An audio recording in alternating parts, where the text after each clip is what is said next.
Iglesia, les invito a tomar asiento. Les invito también a abrir su Biblia en 2 de Pedro, capítulo 1. Hoy, si Dios así lo permite, vamos a completar el capítulo 1. Y al completar el capítulo 1, también vamos a completar lo que es un panorama general de la segunda carta de Pedro. La semana pasada estuvimos hablando acerca de Cristo y cómo por su poder Él nos ha dado todas las cosas que necesitamos para vivir como a Él le agrada. El texto dice para la vida y para la piedad. Y esto no es por mérito nuestro, sino por su justicia y porque Él ha sido quien se ha dado a conocer a nosotros. Y de repente podríamos preguntarnos, sí, pero ¿cuáles son esas cosas? Sí, porque la semana pasada había muchas cosas. Pues sí, todas esas cosas. Gracia y paz. Gracia y paz desde la salutación. Ahí no hay nada que desperdiciar. Eso es parte también para nosotros de lo que nos ha sido dado. Gracia y paz en la cual debemos crecer mediante el conocimiento de Cristo. ¿Pero solo era gracia y paz? No. El texto también nos decía que tenemos ahora participación de la naturaleza divina a través de las virtudes de Dios sobre la base de nuestra fe, la cual también nos ha sido dada. Y cuando hablamos de esa naturaleza divina o de esas virtudes, estamos hablando de esa lista que mirábamos ahí de excelencia, conocimiento, dominio propio, muchas gracias, dominio propio, perseverancia, devoción, afecto fraternal y amor. Todas esas cosas. ¿Por qué esto es importante? Porque el texto de hoy va a estar haciendo referencia a estas cosas. Y es importante que recordemos todas esas cosas del capítulo pasado. Nos decía también en el capítulo anterior, Pedro, que estas cosas son evidencia de que no somos ciegos ni miopes en cuanto al propósito de Dios, que son el medio por el cual seremos fructíferos en el conocimiento de Dios.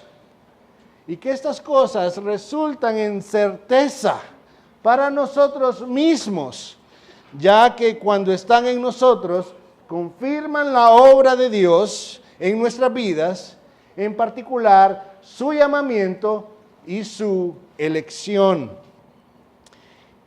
Y si nos vamos a lo que hablábamos la semana pasada, que es el clímax del pasaje, también nos muestra su cuidado por nosotros. Cuando me refiero al clímax del pasaje, me refiero a lo que está en el centro de la carta. Recordemos que esta carta es como un sándwich. Los temas de los extremos van como repitiéndose, por decirlo de alguna manera, y el tema central lo tenemos en el capítulo 2, versículo 9, el cual quiero leer en este momento.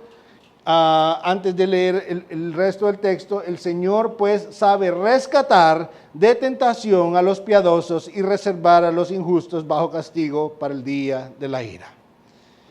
Y esto es lo que vimos en el pasaje anterior. Vamos a orar antes de ir a nuestro pasaje de hoy. Padre Celestial, te damos gracias, Señor, por tu palabra. Te damos gracias porque no solo es que tú hiciste algo y nos abandonaste para que nosotros viéramos qué hacíamos, Señor, sino que nos has dado todo lo que necesitamos y has puesto y dispuesto hombres, tu palabra, Señor, un testimonio. Has dispuesto a la iglesia para que recordemos constantemente estas cosas, Señor. Has dispuesto las relaciones dentro de la iglesia, Señor, a nivel de familia, para que estemos recordándonos unos a otros, Señor, de estas cosas y cuánto lo necesitamos. Guíanos hoy a través de este pasaje, Señor, y concédenos entender tu verdad, pero no solo entenderla, sino también el ser transformados por ella. Te lo suplicamos en el santo nombre de Cristo Jesús. Amén y amén. Ok, nuestro pasaje de hoy lo vamos a ver en 3 secciones. La primera es, recuerden estas cosas. Versículos 12 al 15, vamos a ver cómo con toda claridad Pedro nos deja saber que el énfasis ahí es decir, recuerden estas cosas. El resto del pasaje son dos razones por las cuales recordar estas cosas. La primera es por el testimonio de los apóstoles.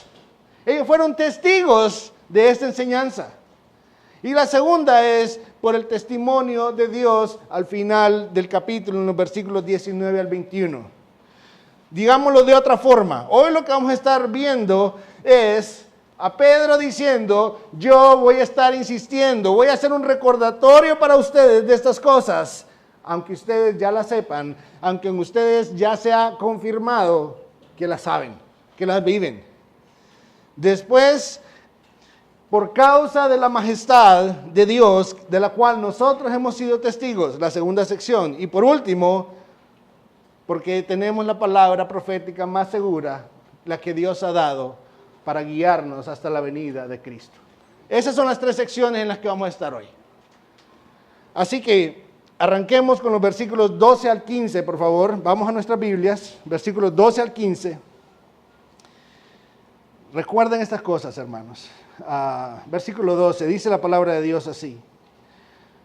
Por tanto, siempre estaré listo para recordarles estas cosas, aunque ustedes ya las saben y han sido confirmados en la verdad que está presente en ustedes. También considero justo, mientras esté en este cuerpo, estimularlos, recordándoles estas cosas, sabiendo que mi separación del cuerpo terrenal es inminente, tal como me lo ha declarado nuestro Señor Jesucristo. Además, yo procuraré con diligencia que en todo tiempo después de mi partida ustedes puedan recordar estas cosas. Creo que es bien claro el pasaje. Pero este pasaje no solo nos está dando el tema de ese párrafo, realmente nos está dando el tema de toda la carta. Recuerden cómo Dios es capaz y poderoso para proteger a los suyos. Nos está diciendo hacia dónde nos está llevando. Hay un dicho que se escucha frecuentemente cuando se reúnen personas a hablar de las anécdotas y de esos buenos momentos del pasado. Y ese dicho es, ay, sí, es que recordar es volver a vivir. De repente algunos lo han escuchado o algunos otros lo han dicho. Y es algo similar a lo que estamos viendo en esta carta. Pedro ha escrito esta carta para asegurarse que podemos recordar estas cosas. ¿Cuáles? Pues todas las que ya mencionamos. Pero la idea de recordarlas no es en el sentido de estimular nuestra memoria. No. El propósito de recordar estas cosas es que al recordarlas entendamos que somos llamados a vivir por estas cosas. A obedecer, añadir a nuestra fe con toda diligencia virtud, a la virtud conocimiento y así todas estas cosas. A recordar que somos llamados a crecer en la gracia de nuestro Señor Jesucristo. A recordar de que ahí viene la certeza cuando vemos la obra de Dios a través de estas cosas en nuestra vida. Y ese es el llamado. No es un llamado, esto no es un llamado de atención para decirles, qué mala memoria la de ustedes, tengo que estárselos recordando. No, esto no es un asunto de memoria, este es un asunto de el llamado de nuestra vida. A esto somos llamados. En especial a la luz de lo que viene en el capítulo 2.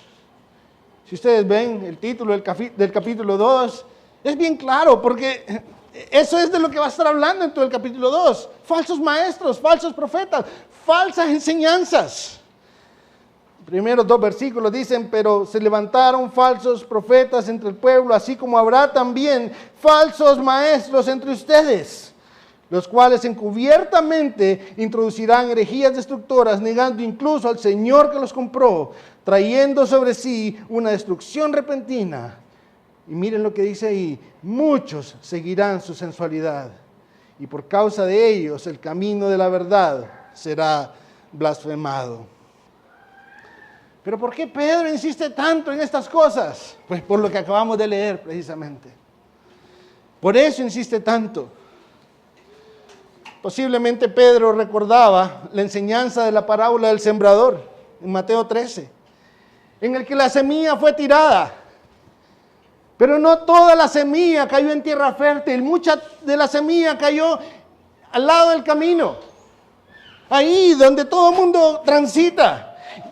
Y nos dice el texto en Mateo 13 que las aves tomaron esa semilla y esa semilla fue arrebatada por Satanás. Y no hubo fruto. Pero estas cosas nos han sido dadas para que haya fruto en nuestra vida. Para que nuestra vida pueda tener esa evidencia del fruto de la obra del Espíritu de Dios obrando en nosotros y a través de nosotros y por nosotros y para su gloria. Pero no solo eso. Hermanos, Pedro mismo sabía lo que es luchar contra su propio corazón. Pedro mismo entendía con claridad lo que es luchar en su propia carne. ¿Que no fue este Pedro el que dijo, no, Señor, yo no te voy a negar nunca? Y cuando cantó el gallo ya lo había negado 3 veces. El mismo Pedro. ¿Quién no es este Pedro al que Pablo tuvo que llamarle la atención porque él mismo estaba desviándose con falsas enseñanzas por la enseñanza de los judaizantes en Gálatas 2? Es el mismo Pedro. Y por eso él insiste, él sabe lo que es estar delante de falsas enseñanzas y cómo aún su propio corazón podía desviarse, igual el nuestro. Y si lo pensamos, es la historia de la humanidad, hermanos. Aún Adán y Eva sucumbieron ante el engaño de la serpiente, cuando aún estaban sin pecado. ¿Recuerdan cuál fue la pregunta? ¿Con qué Dios? Así que Dios te dijo eso, en serio. Pero ¿no es acaso la misma pregunta de los falsos maestros? Si ven ahí el capítulo 3, versículo 4. Y diciendo, ¿dónde está la promesa de su venida? Él dijo que iba a venir. ¿Y por qué no ha venido todavía? ¿Con qué Dios te dijo eso? Así que Jesús te dijo que él iba a regresar. El mismo argumento. Porque viene de la misma fuente. Del padre de mentira. Pero no solo eso.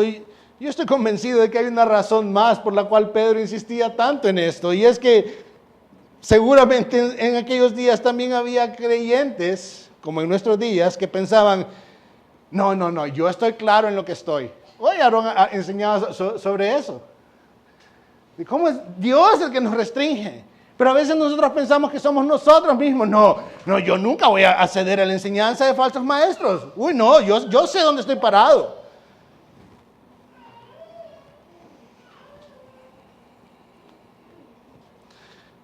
O venimos y decimos, sí, yo sé, no tiene que repetírmelo, yo sé. Claro que necesitamos que se nos repitan estas cosas. A mí nunca me pasaría esto. Eso le pasa a otros creyentes, a mí no. Yo nunca caería en ese pecado.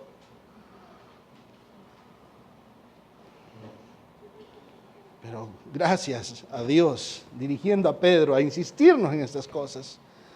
Pedro tenía claro que la revelación de Cristo era lo que necesitábamos escuchar. Él también tenía claro, por revelación de Cristo, que estaba próximo a morir. Así que cuando vemos esta carta, nosotros necesitamos verla no solo como una carta. Muchos sugieren que el carácter de esta carta es más bien el de un testamento. La voluntad de un hombre que está próximo a morir. Y él está diciendo, quiero que recuerden estas cosas. Quiero que no olviden, quiero que vivan por estas cosas. Hermanos, necesitamos personas así a nuestro alrededor. Necesitamos más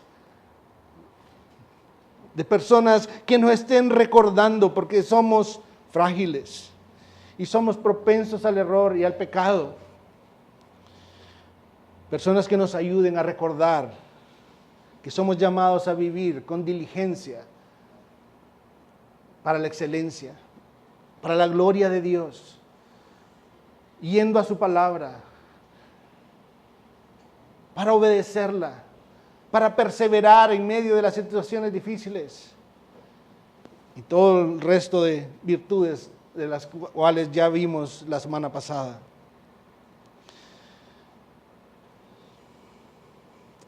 Usted no necesita ser un apóstol para animar a otros hermanos. Todos aquellos que hemos creído, grandes o pequeños, ricos o pobres, podemos estimularnos mutuamente, recordándonos en amor, a crecer, a dar fruto en la gracia que hemos recibido en Cristo Jesús. Y ese es el primer punto. No olvidemos estas cosas. Veamos dos razones por las cuales no olvidarlas. Versículos 16 al 18 tenemos la primera razón. Dice el texto así. ¿Por qué digo que son razones? Mire la palabra con que inicia. Porque cuando les dimos a conocer el poder y la venida de nuestro Señor Jesucristo, no seguimos fábulas ingeniosamente inventadas, sino que fuimos testigos oculares de su majestad. Pues cuando Él recibió honor y gloria de Dios Padre, la majestuosa gloria le hizo la declaración: este es mi Hijo amado en quien me he complacido. Nosotros mismos escuchamos esta declaración hecha desde el cielo cuando estábamos con Él en el Monte Santo. El mensaje de Pedro podemos ver claramente que estaba centrado en Cristo, en su persona, en su obra, en sus promesas. Y todo ese mensaje en su época y en la nuestra es precisamente el mensaje que es atacado. En especial cada vez que se habla de Cristo como si se tratase de cualquier hombre. O cuando se desprecia la promesa de su regreso, como vimos en el capítulo 3. Pero la solución de Pedro, la manera de Pedro para tratar esto no es que los falsos maestros tienen historias fantásticas, entonces yo tengo que inventarme una más fantástica. No. ¿Quién lo dice ahí? Nosotros no tuvimos que inventarnos nada. En aquel entonces era muy común las historias de la mitología, historias de hombres que eran como dioses y dioses que eran tan pecaminosos como los hombres. Historias, cuentos. Y Pedro dice, no, nosotros no seguimos fábulas ingeniosamente inventadas. Las cosas no han cambiado mucho. Hoy en día hay muchas fábulas. Prestemos atención cada vez que alguien dice Dios dijo. Más cuando dice Dios me dijo. Porque tenemos demasiadas fábulas a nuestro alrededor. La predicación de Pedro, y no solo la de Pedro, la de los apóstoles, era un testimonio. Es decir, algo de lo que ellos fueron testigos. Por lo que podemos decir que el texto de los evangelios, el texto del Nuevo Testamento, el texto de toda la Escritura, no solo era un ejercicio, o no es un ejercicio literario, no, es un testimonio de personas que vieron, que presenciaron, que disfrutaron del cuidado de Dios en sus vidas, aún al momento de escribir el texto. Estos fueron testigos, y si vemos el texto, fueron testigos primeramente oculares. No sé si le prestó atención al texto, pero dice, no seguimos fábulas, dice literalmente, sino que fuimos testigos oculares, dice el versículo 16, de su majestad. No solo fueron testigos oculares, mira el versículo 18, dice, nosotros mismos escuchamos. Así que también fueron testigos auriculares.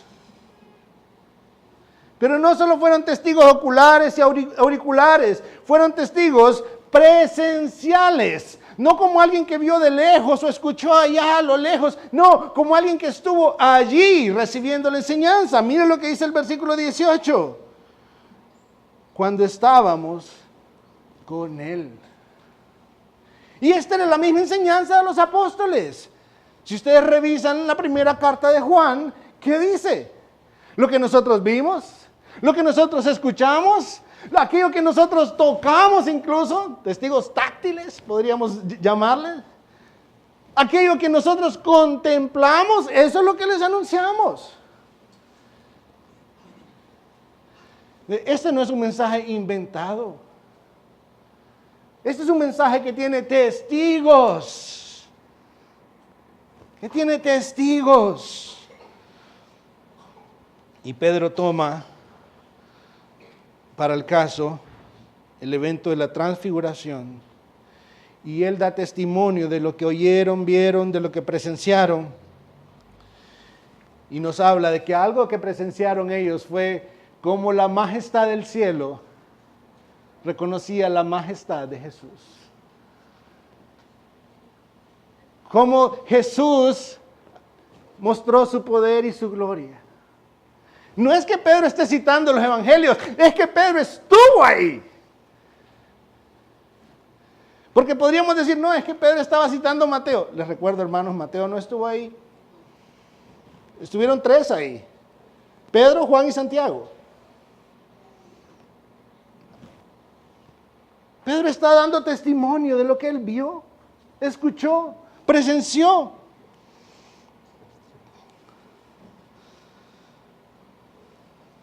De cómo el Padre reconocía en Jesús al Hijo, lleno de gloria y de majestad. Y es necesario, hermanos, que nos detengamos un poquito ahí. Y que le prestemos también atención a las palabras, que no pasemos por alto las palabras de Dios mismo, que dice, este es mi Hijo amado. El mismo Dios dio a conocer a Cristo como su Hijo, luego de que revelara su gloria y majestad.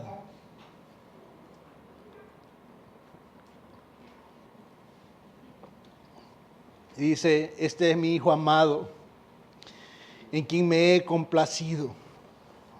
Este Jesús es el postrer Adán, aquel que con su vida y con su muerte satisfizo al Padre, satisfizo las justas demandas de la ley contra nosotros, para nuestro rescate y para la alabanza de la gloria de Dios. Este es ese Jesús. Este es aquel de quien Dios dijo a David,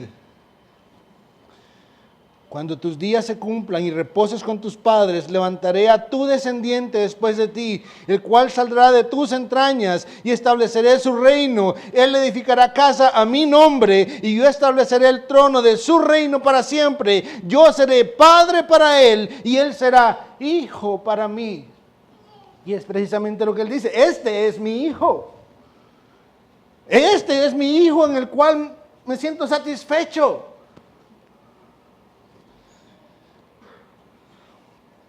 La tarea de los apóstoles era dar testimonio, era testificar acerca de la persona, obra de Cristo.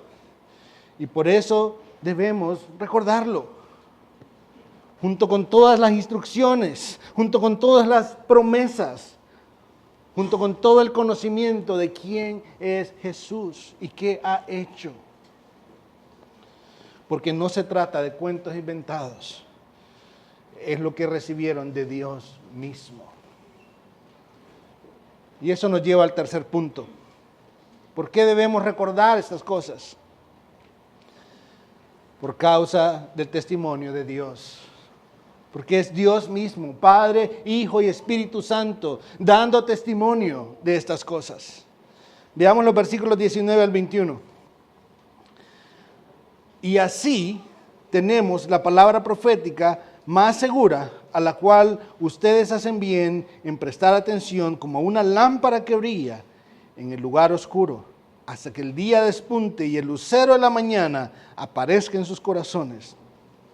Pero ante todo sepan esto, que ninguna profecía de la Escritura es asunto de interpretación personal, pues ninguna profecía fue dada jamás por un acto de voluntad humana, sino que hombres inspirados por el Espíritu Santo hablaron de parte de Dios. Dice Pedro que tenemos la palabra profética más segura.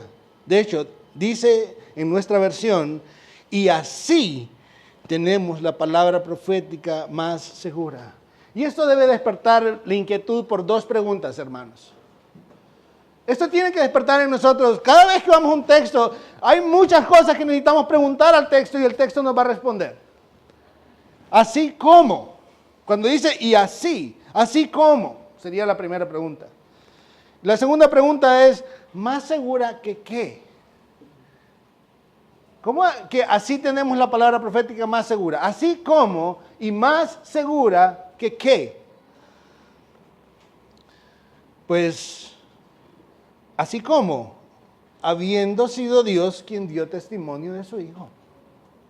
Así es como tenemos la palabra profética más segura. Porque fue Dios mismo el que dio testimonio de quién es Jesús, su Hijo amado, en el cual Él se satisface, en el cual Él tiene complacencia, dicen algunas otras versiones. Y eso hace que la palabra profética sea más segura. No es el testimonio de hombres meramente, es el testimonio de Dios a través de hombres. Así es como viene a ser más segura. No solo fueron hombres, es Dios mismo guiando esto. El Espíritu Santo inspirando, dirigiendo, cuidando a estos hombres en aquello que habían de escribir para nosotros, para nuestra edificación, para nuestro crecimiento, para su gloria. Nuevamente, esto está de la mano de las palabras de Juan. Juan dice en la primera carta, si recibimos el testimonio de los hombres, mayor es el testimonio de Dios, porque ese es el testimonio de Dios, que Él ha dado testimonio acerca de su Hijo.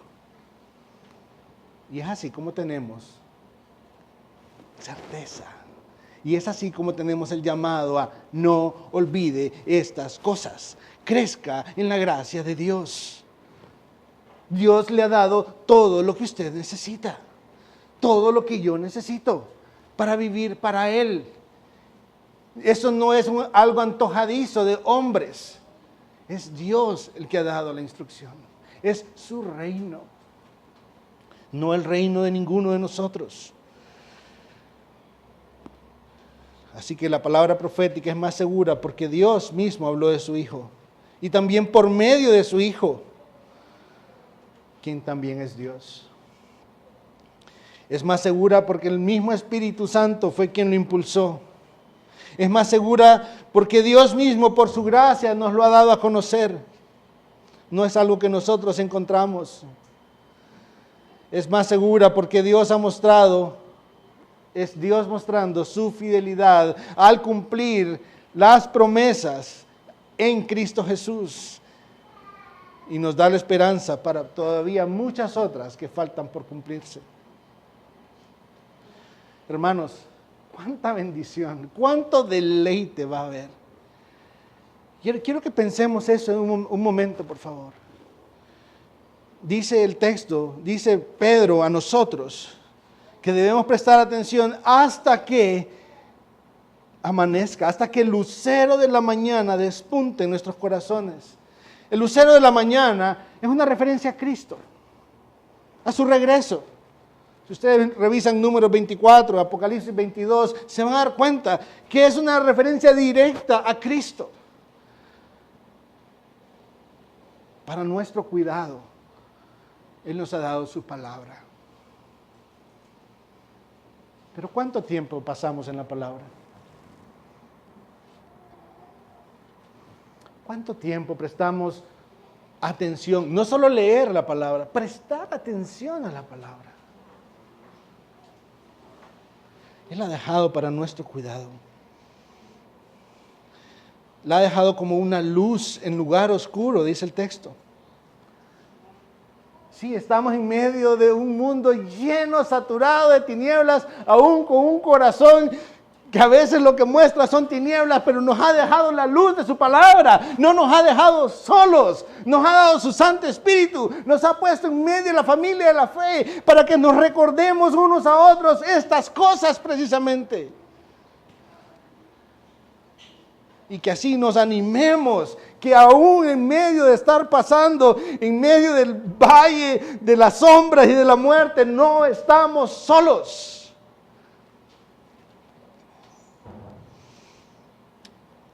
Dios está con nosotros y nos ha dejado su palabra para que alumbre, para que nos recuerde lo que Él ha dicho, lo que Él es, lo que Él hará, lo que Él ya hizo.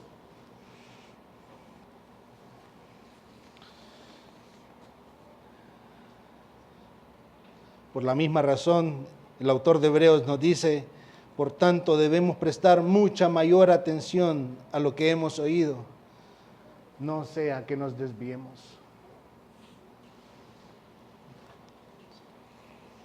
Antes de terminar, familia, la semana pasada vimos que el clímax está en 2 de Pedro 2:9, donde nos dice que el Señor sabe guardar a los suyos.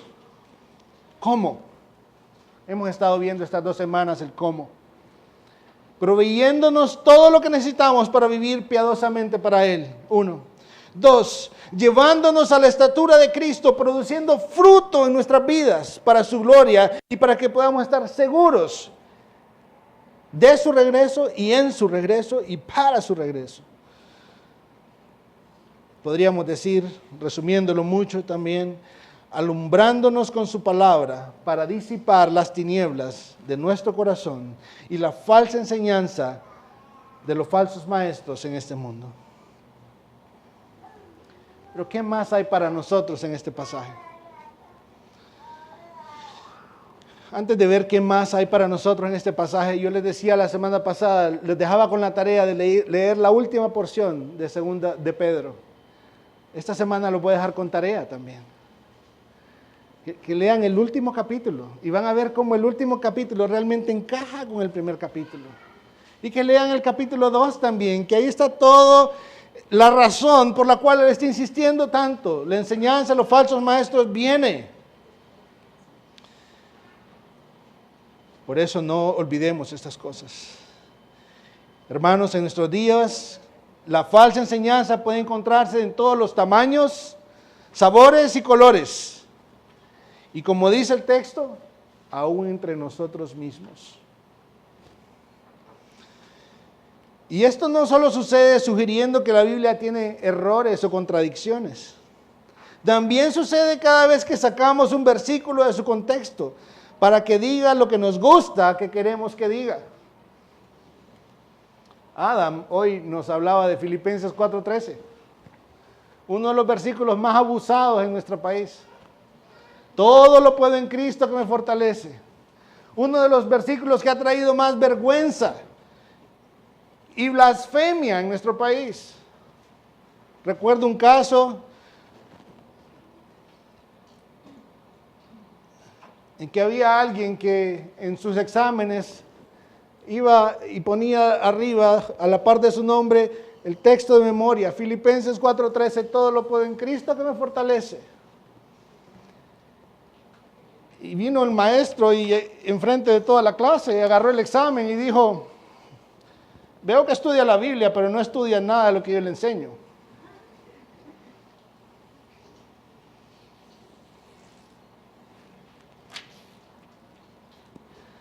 Y a veces nosotros sacamos pasajes de su contexto también, para que diga lo que nos gusta que diga. Y eso es falsa enseñanza también. Eso es falsa enseñanza. Cuidado. Prestemos atención a la palabra. Nosotros no arrojamos luz a la palabra. Es la palabra la que va a arrojar luz a nosotros. Cuidado con qué nos alimentamos. Cuidado si no estoy yendo a la palabra. Otra aplicación en este pasaje. Para hacerla más breve, solamente voy a leer lo que dice Hebreos capítulo 10. Mantengamos firme la profesión de nuestra esperanza sin vacilar. ¿Le suena similar? Con diligencia, sin vacilar. Porque fiel es aquel que prometió. Consideremos cómo estimularnos unos a otros al amor y a las buenas obras, no dejando de congregarnos como algunos tienen por costumbre, sino exhortándonos unos a otros y mucho más al ver que el día se acerca. Pasaje bien claro, no voy a añadir nada más. Pero sí tengo dos aplicaciones más. Si usted ha hecho una profesión de fe, pero la manera en la que vive no le permite disfrutar de esa certeza que el pasaje nos habla, venga a Cristo. Si su manera de vivir no está mostrando frutos, venga a Cristo en arrepentimiento. Dios no desprecia un corazón contrito y humillado. Venga delante de Cristo y confiese su pecado y apártese de él. Nuestro Dios es misericordioso. Su perdón es amplio. Y si usted aún no conoce a este Jesús del que hemos estado hablando esta mañana, a este precioso Jesús que ofrece cuidarnos aún en medio de las situaciones más oscuras, que ofrece proveer todo lo que necesitamos para disfrutar de esta vida a la plenitud. Si usted no conoce a este Jesús, venga a Él. Cristo murió, Cristo fue puesto en la cruz para pagar por sus pecados. Venga a Él. No piense que hay en su vida un pecado tan grande que Cristo no pueda perdonar. Él es Dios, el Dios encarnado. El Padre puso a su propio Hijo en la cruz precisamente porque solo en Él podemos tener verdadera esperanza para nuestras vidas infectadas por el pecado. Porque solo en Él podemos tener una verdadera luz para vivir seguros en este mundo en tinieblas. No tarde, corra a Cristo.